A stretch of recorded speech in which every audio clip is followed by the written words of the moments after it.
things don't really pan out to the way how you or the other, the other half want it to work out to be. And then all of a sudden, you get a text message out of the blue one day. Oh, hey, you just popped into my head. It's like, oh, really? When people get text messages like that, like, I wonder what goes through, like, it's like you haven't seen this person, like, over a year or two, and all of a sudden they're texting you out of the blue. It happens. And it's like, to me, it's like, wow, it's like, oh, now you miss me? Really? Like, you miss, now you miss me right now, but when I was, trying to fight, not fight, but when I didn't do anything wrong, and then you kind of, like, split up, and it's like, okay, I'm going to break up with this guy, but, oh, hey, I'm going to go text him to see how he's doing.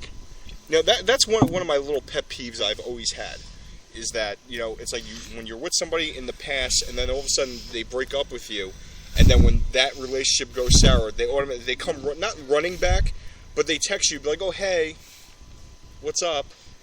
And you're kind of like, you're looking at your phone like, are you fucking kidding me? You're like, what the fuck? Yeah, exactly. What the fuck? After a year? So, and what do you do? I'm gonna add something. What if you're with somebody that you really care about at the time, and then they call you? Frozen right now. It's not good, boys. You know what? I'm not gonna listen. I'm not a God's gift to women at all whatsoever. I was raised on morals and standards by my mother. Even if somebody from my past hit me up via Facebook, Twitter, whatever, I'm not going to be a jerk off and be like, oh, I'm with somebody. I'll be friendly, but it's the age old thing. It's like what you do when it happens. Like, do you be a jerk off and even if you are having a rough patch in your current situation, it's like, oh, look, I gotta back up. That doesn't really work either, because, like I said, you're carrying over problems from one relationship to another. I agree.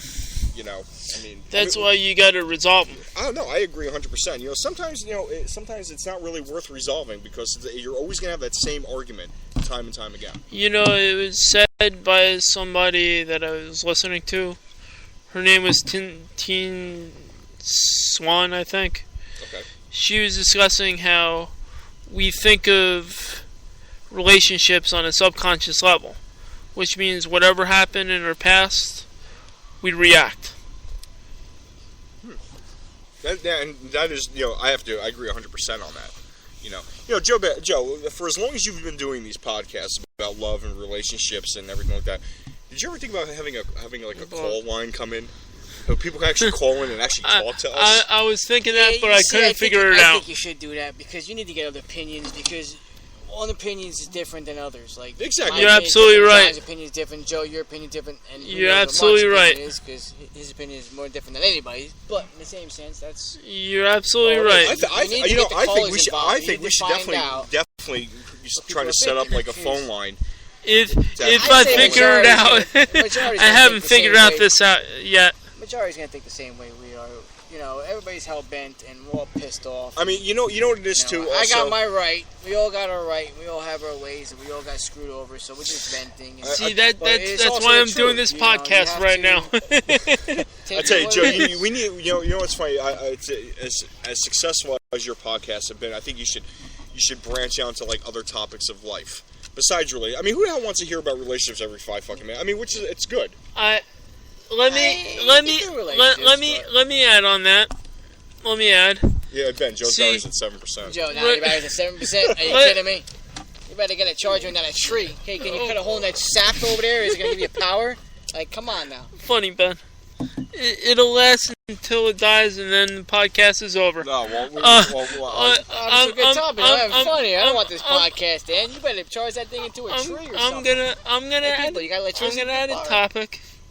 Yeah? It's like, right now I started with business, then I work my way to relationships, and I'm sure in the future I'm going to work on something else. Honestly, like, I do like the relationship topics because I have my own input, so does John, and we all have our expertise in the matter, and like, everybody might say, hey, you're dead wrong, but in the honest opinion, like, you look back on it, and when it happens to you, you're going to be like, shit, they were dead right. They were dead on right and accurate on what they were saying, what I say out there, like I said, take your time. If you think you love somebody, don't say it right away. Yeah. Wait till you really mean love it. is And a don't very say strong it and powerful because word. you're in a fight, or you're mad at somebody, you want to make it like nicey nice, or you want something from them. You say it because you truly mean it.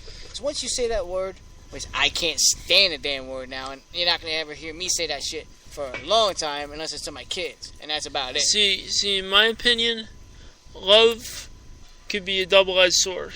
Oh, definitely. If you say it and not mean it, that's where the problems start.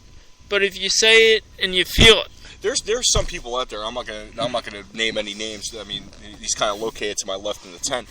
You know, he'll go and say the word love, you know, without even thinking about it. It's like, well, do you really, you know, care about this? I don't know what that's about. Like, you know what I'm saying? Like, you can't just go there and say, I'm talking to somebody, all of a sudden, yeah, we're dating and we're going out. Yeah, it don't work that way. It's like you had one. Yeah, it's like that's like saying I'm going to go on one date and we're engaged after the first date. My girlfriend used to tell me all the time, you need to do your research. You need to do your background checks. You need to make sure everything's kosher with everything else before you dive in head first with a relationship that you don't know what you're getting into. When you figure everything out, then you jump into it. And if you're truly in love, then you never know, it might work. But I think there should be a thing called date insurance. My honest opinion, like I said, it's more 80% fail than it is to succeed. And marriage nowadays is a false bull crap. Dating should be contracted. Like if you like somebody, you have a contract for a year. After the year is up, and if you kind of like the person, you can extend it for another 2 years. You know, and then you can't do it. You're stuck with that person for 2 years. John. My suggestion is just don't live with somebody John, until you're ready. Should we sign the arbitrary agreement? I'll tell you what. I think you have to. But like I said, you don't want to live with somebody right away unless you truly mean it. Yeah, I've made that mistake. So does many others. Yeah, in my opinion, after doing it, after 6 months of dating somebody, I think the standard should be, I'm going to say, about a year and a half, 2 years to move in with one another, maybe if that. I say that's true. Sometimes you get blinded by lust in love, and I felt that, and I thought I felt it. It was there. I'm not going to lie, I did feel that. But, in the same sense, sometimes when you rush into things, it just doesn't work. No. And it's not because you don't love the person, because if you commit yourself and you say that word love, you got to mean it.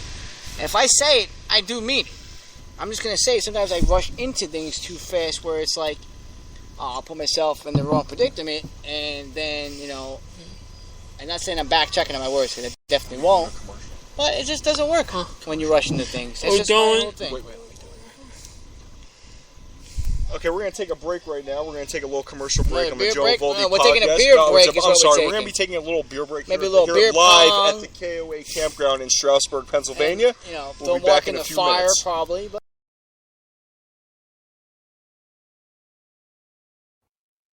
in the first book, I discussed about the facts of going broke. The second book, I discussed about the importance of saving money. This is the third book in a series of books. In this book, I will discuss about the importance of budgeting. Budgeting is debated by people. Some may think it is the next best thing since sliced bread, and others may just hate it. Either way, budgeting can be an asset if it is used right, even if you don't like it. Like saving money, it is a disciplinary tactic that can be used. What is budgeting? Budgeting is where you limit yourself a certain amount a week and stick to the budget. There are benefits to this if you do it. However, there also is a downside to it. Sometimes you might feel limited. All of these points will be discussed in this book. The first chapter of the book, I will discuss about dividing your check when you are on a budget. The second chapter, I will discuss about the importance of living on a budget and sticking to it. The third chapter, I will discuss about resisting the urge of spending your money and rewarding yourself for sticking to the budget. The fourth chapter, I will discuss about the techniques you can use for setting a budget, whether it's handwritten or on Excel. In the fifth chapter, I discuss about automating your budget, so that way you could spend and not worry about it. Then I discuss about how you know your budget is working, and finally wrapping up about the topic on budgeting. This book on budgeting is to give you pointers of what I learned about budgeting. I will tell you what has worked for me and what hasn't. I will also tell you, like I told you in the last book, that this book is to reinforce these ideas on budgeting into me. If you follow these steps or are already using them, great. If you're just picking up tips on this book, then this book is for you. However, if you don't like this book and you don't want to budget, then that is your decision to make. I'm not going to change your decision one way or the other. I just want to add an alternative view. I hope you enjoy and learn all you can read. Enjoy this book. Good budgeting is allocation of your funds, and there are different ways you can budget. Whether you are limiting yourself a certain amount a week or you are automating your funds, either way, the choice is up to you. Only you know your fixed expenses and your other expenses. And as I learned from reading Tony Robbins' new book, Money, Master the Game, 7 Simple Steps to Financial Freedom, it might be beneficial financially to move to a different environment. Maybe you need a change in life, and this could help you with your living expenses. Budgeting is what you make of it. Make the best of it.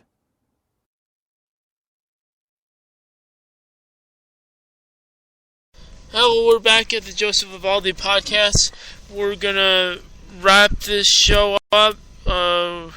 We got stuff to do, and like drinking, we're going to have fun. and beer pong and camping crap. But we will be back tomorrow. We don't know what time live yet. from, Live from the KOA. KOA Campground here in Strasburg, Pennsylvania. Gotta get a drinking on. Maybe we'll talk about something else other than love and relationships. That can kind of get old and stale after a Yeah, while. I mean, if we I think ever we have should- people's I- inputs on it, Yeah. we can give them advice. Yeah, I 'cause think that's so. what we're here I for. think if you guys have any questions for us, I think you should inbox Joe on his if you're friends with him on Facebook, yeah, If Facebook. you're following Hit his Joe on podcast Facebook. up and hit him up, and if you ever have questions, me You and can- John are like, I would say, experts at this crap. Yeah, We can especially answer failed yours. marriages. Yeah, we're Yeah, experts. we Yeah. can answer your questions, no problem. You can also look for us on Facebook too at John Terricciano at Facebook.com or at I gotta. MarkLavanda.com Mark Lavanda at Facebook.com or Twitter, or Snapchat, Chat. because he loves that Snapchat. hit me up more- on Snapchat, Twitter, Facebook, Oh, okay, Instagram. okay. This is the. Instagram. I have to You're say, fine, this yeah, is the Mark. Joseph Evaldi Podcast, not It's the not Mark the Mark Lavanda Lavanda Podcast. No, it's not the Trying Mark to give Lavanda, himself a no. shout out on this podcast. no, we had no. no input on. No, listen, we understand out there's millions of people out there in the world that probably are going through the same bullshit as we do on an everyday basis. So we understand your Yeah, grief I and would your like pain. to help everybody, honestly, because I would like to give my input because it helps. But I people. think what we should do is, being that this is Joe's podcast, I think maybe what we should do is we should take over for Joe, say tomorrow night, and have our own podcast, just me and Ben. Well, it would still be under the Joseph Evaldi Yeah. Podcast. It'll still be on the Joseph Evaldi But podcast. but yes. they're it'll gonna be taken over by take it John and over. Ben. So it'll be. I'll be adding my input. Yeah, Joe but will have his input, but their I think podcasts. Ben and I. My we should- podcast would be a lot of sports talk. Yeah, I think we And should do a that's what sports I'd rather talk like one. to talk about because How about wrestling? crap sucks. How about wrestling? Yeah, we could do I wrestling. could do wrestling. If you do any other I haven't been sport. following lately, but I can get back. Hey, into it, I guess. if For you any do any sports other fans, sport, for any sports fans out there right now, the it Mets died? are trailing.